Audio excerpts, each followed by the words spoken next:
মন্দিৰ হ'ল ভক্তিগতি মন্দিৰত আজি আহিলৈ ব'লক আমি ভিতৰলৈ যাওঁ। মন্দিৰটো মানে বাহিৰৰ পৰা মানে মন্দিৰহে নালাগে, মানে পুৰা ঘৰৰ নিচিনাকৈ সজাইছে। এতিয়া প্ৰথম আমি তলত গাইজ ফাইনেলি বৰ্তমান মানে সেয়া চাকা ল'লোঁ। সেই চাকাতে মানে বাহিৰৰ পৰিৱেশটো এই ধুনীয়া। লগতে আমাৰ লগত আছে কেমেৰামেন হেমন্ত বড়ো, কিন্তু প'জ কিন্তু বঢ়িয়া দিয়ে। মই ভিতৰ ভাগটো দেখাই দি আছোঁ। এইখিনি ভিতৰ ভাগটো ধুনীয়াকৈ সজাইছে মন্দিৰটো।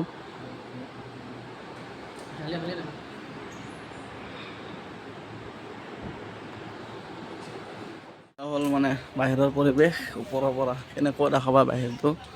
আমি সেই তলত এতিয়া বৰ্তমান যাই আছোঁ, তলৰ ভিউটো দেখাই আছোঁ। হ'ল বাহিৰৰ পৰা দেখা মন্দিৰটো আৰু এই পৰিৱেশটো চাবৰে বিৰাটেই বেছি ভাল। তলৰ পৰা এতিয়া বৰ্তমান আকৌ ওপৰত গৈছোঁ। মোৰ লগত সহপাঠী আছে।